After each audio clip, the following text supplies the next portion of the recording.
I serve on the board of directors of the Summer Institute of Church Music. Today, I'm talking with Fred Graham. Fred is our theme presenter at the 2026 Institute, which runs in the first week of July, mostly at All Saints Anglican Church in Whitby, Ontario. And Fred will be leading us in a theme presentation. But I want first to welcome you, Fred, and thank you for joining us today. Fred, we have a biography of you on the SICM website that people are able to read, and they will very quickly learn of all sorts of august musical and educational institutions that you have been to over the years: the University of Toronto, the Berlin School of Church Music in Germany, the Eastman School of Music, and Drew University in Madison, New Jersey. When I got in touch with you about this interview, where did I find you but serving a small Durham region congregation with, as you put it, 8 presentations during Holy Week? This is probably very much like you were doing decades ago at the beginning of your career. Here you are with all of these degrees and accolades, and now you're still slugging it out with us in the trenches in a small church. Well, some of that was happenstance, and some of it was choice, of course, because the love of music never dies. And I think all of us are in love with the repertoire.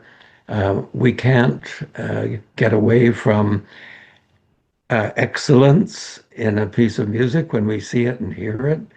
And just like finding a wonderful new restaurant or a new lake in Northern Ontario, we want to share it with others. And this energy to not only glow inwardly, but to share it with the community, neighbors, and colleagues is very strong, I think, in all of us. Absolutely. Well, this particular church that you're serving at the moment seems to have trapped you very successfully, because I understand you went there for 4 months, but ended up staying 5 years. And on June 1st, you will have completed 65 years to the day in the field of church music. Yes, it was on that date at Simcoe Street United Church in Oshawa, actually, when I played my first full service. And I went early to practice and found the minister rehearsing his sermon. And that was a new light on the whole enterprise that the clergy also needed to rehearse. Well, I know you have ministered in churches pretty consistently over those 65 years. I wonder if you could start by sharing with us a high and a low from your long, distinguished career in church music, because this is what we're going to be talking about this year at the Institute.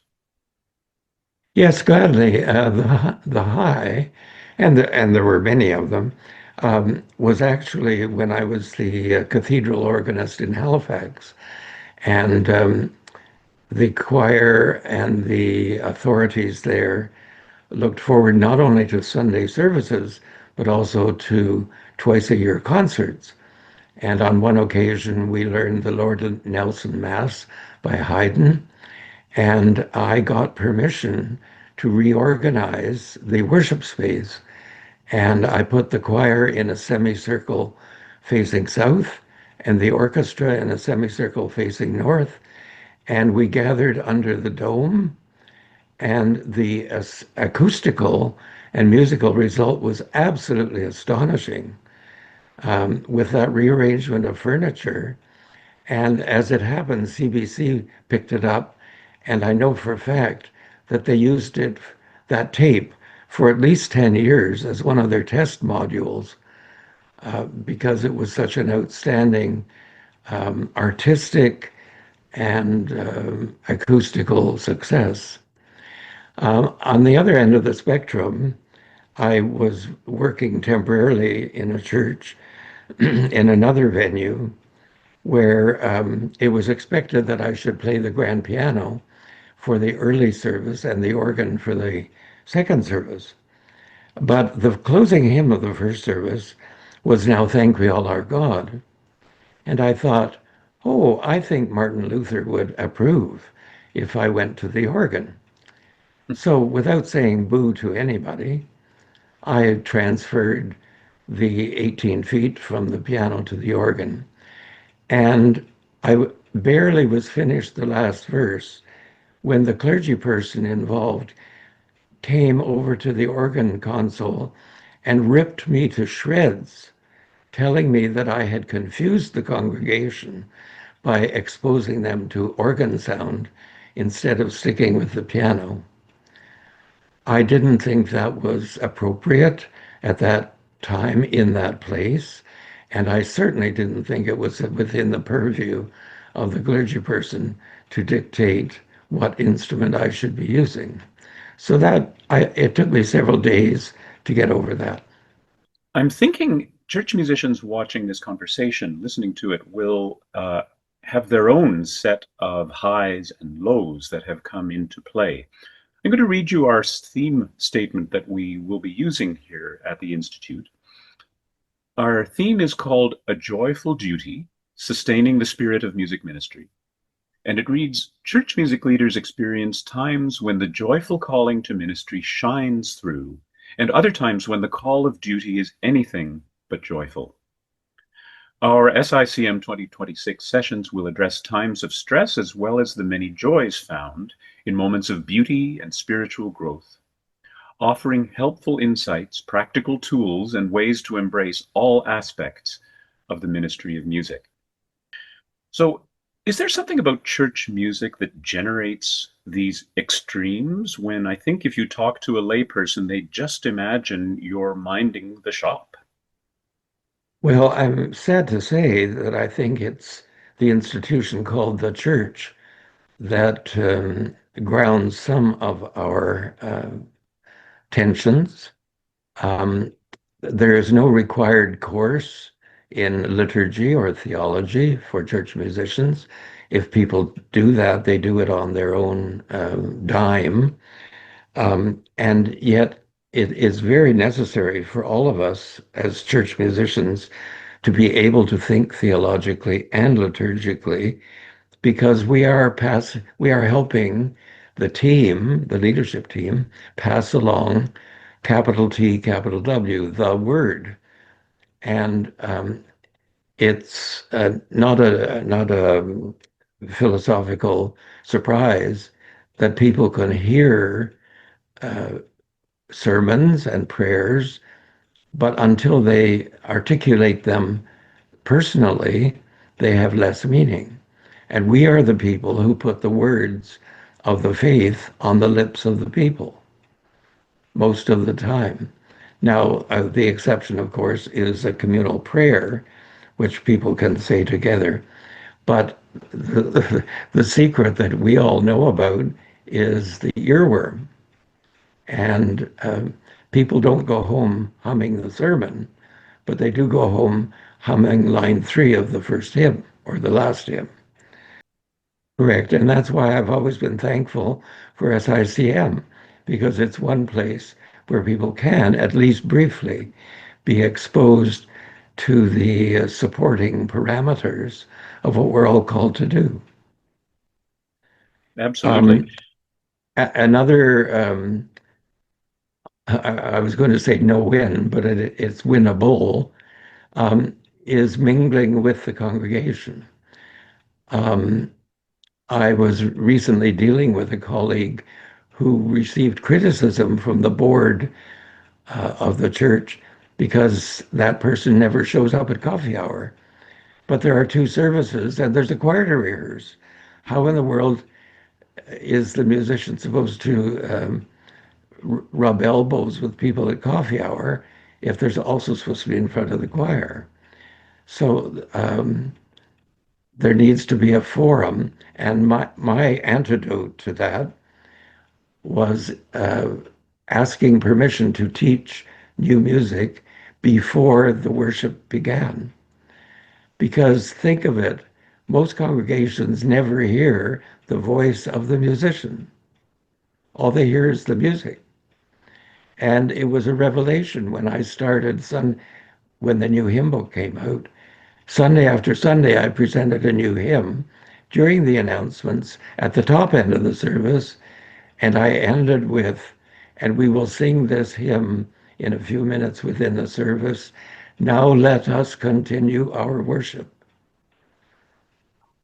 It was like a light went on in the congregation. Oh, we've already started.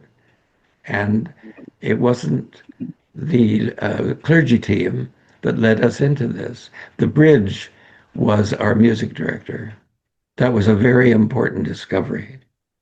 That sounds like a high, too, that Yes, particular moment of revelation.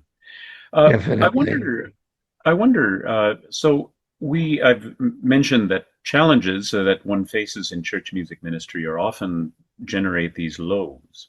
And paradoxically, sometimes they're the high points where something has gone magnificently with, for example, the singing of the hymn, for you actually to venture out to coffee hour and have someone tell you the organ was too loud, which is a situation probably we've all been a part of. But I wonder if you can say something about some of the principal factors in play that pose these challenges. I think it's easy for many of us to name interpersonal factors, as certainly with our working with our colleagues and occasionally people within the congregation. There are economical factors where resources to support music ministry are limited. There are logistical problems with the buildings we work with, the instruments that have to serve us, institutional problems, philosophical. I wonder if you had to pick a couple of main issues that seem to be in play here as these extremes of our experience unfold. I believe after counseling many people and going through the experiences myself, I am going to start with the word communication. I feel that one of the missing elements in the team structure of most congregations is the inability to access uh, a discussion forum. And a staff meeting is not necessarily the place for this. If the musician is troubled about absenteeism in the choir or disturbed about the oboe constantly being out of tune on the organ, uh, that needs to go directly to somebody. I think of the late Jocelyn Pritchard in Vancouver, may she rest in peace, who asked that one person in the congregation meet with her once a month for coffee, about which they, and during which they could talk about anything. But that was Jocelyn's connector to the official board and getting the news out that something needed a broader discussion. So, would it be fair to say then, I think that definitely falls under the category of interpersonal. Uh, do you think that you've said that the institution of the church is especially culpable for some of the challenges that we face? Is that tied to this concern about communications? Are communications difficult with churches? You mentioned earlier that I attended the Berlin School of Church Music.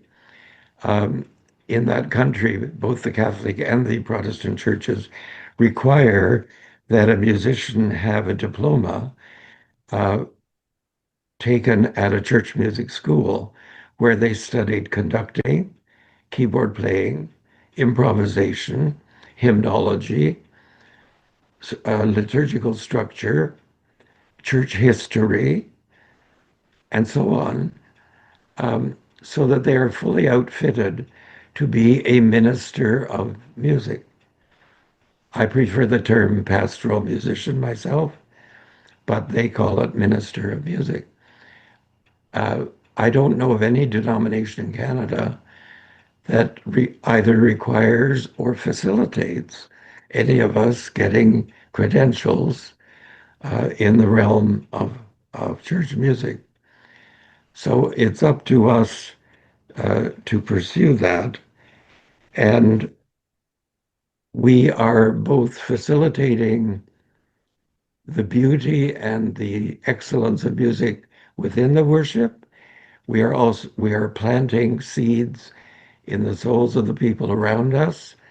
And something that is often neglected is legacy, because the people who leave the building carry what the gifts we have given in that hour into their work week. And they may refer to that once or not at all, or indeed they may praise what they experience to the skies on Wednesday evening at a completely foreign location. So we've got pastoring, we've got performance, which is not a bad word, and we've got the rabbinical call to be teachers as well. So most of us are in the business of church music because of the feeling of a personal call, and but we are in relationship with the church at least partly for the provision of service. Are these two things generally in support of each other, or are they often in tension? Well, they're often in tension because uh, the the parameters of what each party is doing were never made clear at the beginning. If I were to be rehired into a new position, which thankfully I won't be, I've put in my due. I would want, uh, after agreeing to go work, I would want the authority and myself to sit down and say, I aim to do this and this and this, and I'm not interested in doing that. False expectations can get in the way of success and meaningfulness. And I'm not sure those discussions are candid enough in enough instances. Well, I always keep in mind that the first choir is the congregation. That's part of my philosophy. Um, and to them, I try to emphasize that the musical element of church work is a common uh, treasure. In other words, it's not my music, it's our music. And if it isn't working, we need to discuss how to make it our music. Um, there's an element, part of my philosophy is making sure that I'm friendly with the choristers, but reminding them that a choir is not a democracy. I'm still the music director. And through all of this is um, love for the people in my philosophy, that if they feel, I asked a group in my parish the other day, why do you come here? And they say, because they said immediately with broad smiles, because we breathe, we get energy, and we go home humming. That is life-giving. And all I can do is say, thanks be to God. Well, so that's great. Certainly, students that come to SICM, which again is running in Whitby from July 6th to 9th this year at All Saints Anglican Church. Visit sicm.ca for information on how to register. Our students will certainly hear from you, whether they're in person with us in Whitby or joining us online from across Canada. They will hear from you about this ecosystem of highs and lows that they will already be navigating themselves, and your experience in doing so yourself. What sort of things are the students likely to hear from you and experience as a result of your leadership with us? They will experience safety in sharing a concern. I regard our conversations as confidential. Um, I don't permit people to use names or locations. I ask people to switch to biblical names just to keep things anonymous. Um, I want people to be able to say, I used to have this problem, and this is how I solved it. That a problem, a solution shared is a teaching for the person next to you. So those are the sorts of things that will emerge from our 3 sessions together.